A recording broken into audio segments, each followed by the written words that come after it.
दिल्ली में एमसीडी चुनाव होने हैं और इसके प्रचार के लिए बीजेपी ने पूरी ताकत झोंक दी है। बीजेपी के बड़े बड़े नेता दिल्ली की गलियों में चुनाव प्रचार कर रहे हैं।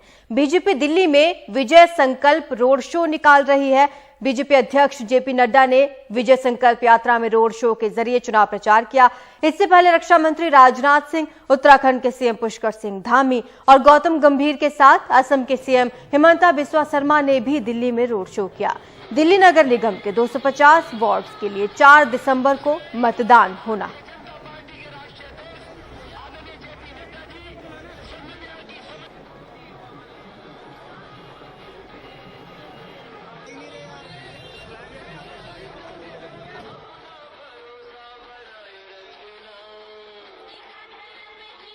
ऐसा है, यह पार्टी ऊपर से नीचे बेशर्मी से भरी हुई है और आकंठ भ्रष्टाचार में डूबी हुई है और कुशासन की मूर्ति है और इनको नियमों को ताक पर रखकर धज्जियां उड़ाना इनकी आदत है। ये इनके चाल चरित्र और चेहरा को बेनकाब करता है और दिल्ली की जनता ने और देश की जनता ने और दुनिया ने भली भांति देखा है और इसका जवाब देने के लिए एमसीडी का चुनाव एक माध्यम बनेगा, ये मैं जरूर कहना चाहूँगा। पहले याद करिए, केजरीवाल जी का एक भाषण था कि नेता जेल के अंदर मसाज कराते हैं, मैं जब मुख्यमंत्री बनूंगा तो मसाज बंद करा दूंगा, वीआईपी ट्रीटमेंट बंद करा दूंगा। कल जब वीडियो सामने आया तो बड़े गुस्से में मनीष सिसोदिया सामने आया और बोले ये मसाज बंद नहीं हो सकती है। आप जानते हैं मनीष सिसोदिया गुस्से में क्यों थे? मनीष सिसोदिया गुस्से में इसलिए थे क्योंकि उनको डर लग रहा था अगला नंबर तो उन्हीं का है, कहीं उनका मसाज भी बंद ना हो जाए। इतना बड़ा एलिवेटेड रोड बना रहा है, कौन बना रहा है? बोले ये भी एलिवेटेड रोड गडकरी जी बना रहा है, नरेंद्र मोदी जी बना रहा है। तो मैं बोला, मैं पूछा केजरीवाल जी क्या कर रहा है? बोले मोहल्ला क्लिनिक बना रहा है। तो मेरा उनको ये पूछना है कि दिल्ली को एम्स का जरूरत है, दिल्ली को मल्टी सुपर स्पेशलिटी हॉस्पिटल का जरूरत है। तो आपने जो दिल्ली का बात बोलता है वो दिल्ली कभी लंदन नहीं बनेगा, कभी न्यूयॉर्क नहीं बनेगा।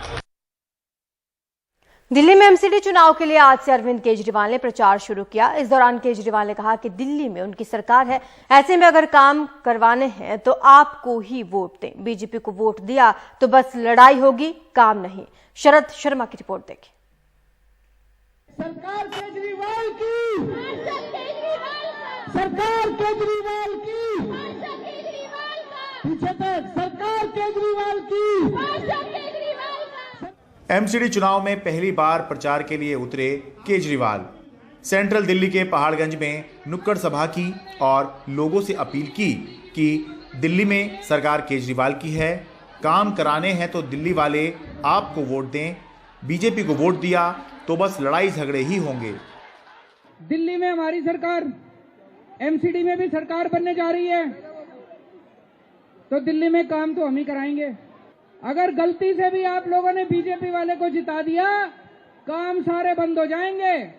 वो लड़ेगा बैठ के हमारे साथ, वो धरना देगा मेरे को, वो इसी तरह से जैसे ये डिस्टर्ब कर रहे हैं वो भी डिस्टर्ब करेगा। एमसीडी चुनावों में अपनी पहली नुक्कड़ सभा में केजरीवाल ने दिल्ली में पूर्वांचल का बड़ा चेहरा और पूर्व कांग्रेस सांसद महाबल मिश्रा को पार्टी में शामिल कराया। केजरीवाल ने दिल्ली वालों से अपील की कि आपको 250 में से 230 सीटें जिताएं। आप लोगों ने 70 में से 67 सीट दी थी, अब मेरे को उसी का टेस्ट आ गया, 70 में से 67, उससे कम नहीं चलेगा। बिल्कुल। तो 200 में 250 में से 230 सीट चाहिए। हाल के दिनों में बीजेपी जमकर आम आदमी पार्टी को घेरने की कोशिश कर रही है, लेकिन पार्टी के कार्यकर्ता और समर्थक जीत को लेकर आश्वस्त हैं। मैं बेहिचक कह सकता हूं, केजरीवाल को दिल्ली में कोई नहीं हरा सकता, क्योंकि उन्होंने जो काम किए हैं, मेरे ख्याल वर्ल्ड लेवल पे कोई पॉलिटिकल लीडर नहीं कर रहा। अब ये बताइए कि बीजेपी जो है रोजाना आम आदमी पार्टी को घेर रही है, कल एक मसाज वाला वीडियो आ गया सत्येंद्र जैन का, इससे नुकसान नहीं होगा इस पार्टी को? नहीं, इससे कोई नुकसान होगा, क्योंकि ये वीडियो वो कह रहे हैं कि आम आदमी अपने आप को कहते हैं और जेल के अंदर वीवीआईपी ट्रीटमेंट चल रहा है। नहीं, जो डॉक्टर ने कहा है वो ट्रीटमेंट लेना जरूरी है सर। कोई महसूस नहीं हो रहा है कि जो जिस पार्टी को आप समर्थन दे रहे हैं वो कुछ बटी हुई लग रही है? दिल्ली और गुजरात में रिसोर्सेज बटे हुए हैं, प्रचार उस तरह से नहीं चल रहा है शायद। दिल्ली में कोई बटने का चांस नहीं है, लोगों ने पहले ठान रखा था। चाहे 6 महीने पहले चुनाव करवाते, आज करवा रहे, 6 महीने बाद कराते, 6 साल बाद चल कराते। मैं इसलिए पूछ रहा हूँ, अरविंद केजरीवाल का पहली बार प्रचार के लिए आज उतर रहे हैं। तो एक्चुअली क्या है, वो गुजरात में भी लगे हुए हैं, तो दिल्ली में जो है हम लोग कार्यकर्ता में छोड़ रखा है, तो हम कार्यकर्ता काफी है, कार्यकर्ता ही काफी है इनके लिए। एमसीडी और गुजरात विधानसभा चुनाव एक साथ होने के चलते केजरीवाल के लिए दोनों जगह ध्यान देना चुनौती जरूर बना हुआ है। सरकार केजरीवाल की, पार्षद केजरीवाल का, इस नारे के साथ अरविंद केजरीवाल ने बताया है, आम आदमी पार्टी ने बताया है कि किस नैरेटिव के साथ वो एमसीडी चुनाव लड़ने जा रहे हैं। ये काफी कुछ उस तर्ज पर है जिस तर्ज पर प्रधानमंत्री मोदी अपनी चुनावी रैलियों में कहा करते हैं, डबल इंजन की सरकार। दिल्ली के पहाड़गंज से अपने कैमरा सहयोगी मोहम्मद मुरसलिन के साथ मैं शरद शर्मा, एनडीटीवी इंडिया। मैनपुरी उपचुनाव में यादव कुनबा काफी समय बाद एक साथ एकजुट नजर आया। चाचा शिवपाल ने अखिलेश को आशीर्वाद दिया, कहा कि डिंपल को रिकॉर्ड मतों से जितवाना है। बड़े खुशी की बात है।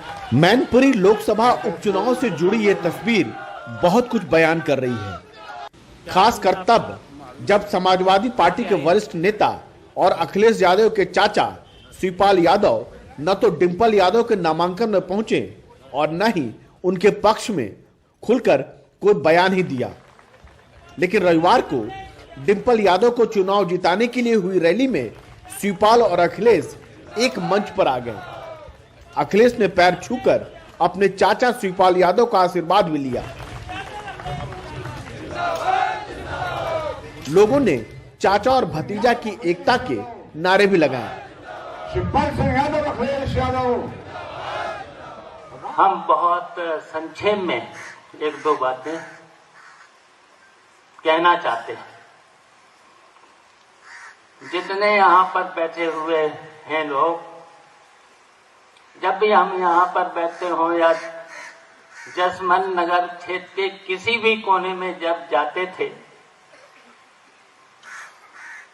तब कोने में क्या बात कहते थे याद है? यही कहते थे कि एक हो जाओ, तभी भारतीय जनता पार्टी का मुकाबला कर सकते हो। अखिलेश यादव के लिए मैनपुरी उपचुनाव उनकी साख का सवाल बन गया है। एक तो यह मुलायम सिंह यादव की विरासत का सवाल है, जिनकी ये पारंपरिक सीट रही। दूसरा, इससे पहले हुए आजमगढ़ और रामपुर लोकसभा उपचुनाव में सपा अपने ही गढ़ों में बीजेपी से हार चुकी है। लिहाजा अखिलेश को एहसास है कि मैनपुरी की जीत उनकी सियासत के लिए कितनी मायने रखती है। यही वजह है कि पहले से वो नाराज चल रहे अपने चाचा शिवपाल यादव से मिलने उनके घर अपनी पत्नी डिंपल यादव के साथ पहुंचे। रिश्तों में तलखी को कम किया, पारंपरिक और राजनीतिक दूरियां पाटने की कोशिश की। इसके बाद मिले आत्मविश्वास से बीजेपी के सामने ताल ठोक कर खड़े हो गए। राजनीति की भी दूरियां आज खत्म हो गई, इसके लिए मैं बहुत बहुत धन्यवाद देता हूं। अब घबराहट तो बीजेपी को हो रही होगी। उधर बीजेपी मानकर चल रही है कि मैनपुरी में भले ही यादव परिवार एकजुट हो जाए, लेकिन दूसरे उपचुनाव की तरह यहां भी बीजेपी समाजवादी पार्टी को पटखनी दे देगी। बीजेपी ने यहां रघुराज सिंह साक्य को उम्मीदवार बनाया, जो शिवपाल यादव के करीबी माने जाते हैं। नरेंद्र मोदी जी के कुशल नेतृत्व में आप देखिएगा दिनों दिन भारतीय जनता पार्टी आगे बढ़ रही है। बीजेपी भले ही कुछ भी दावा करे, पर हकीकत यह है कि चाचा शिवपाल का साथ मिलने से अखिलेश के हौसले बुलंद हो गए हैं। मुलायम सिंह के निधन के बाद मैनपुरी सीट पर डिंपल यादव को सहानुभूति लहर का भी फायदा मिल सकता है। नई दिल्ली से राजीव रंजन, एनडीटीवी इंडिया।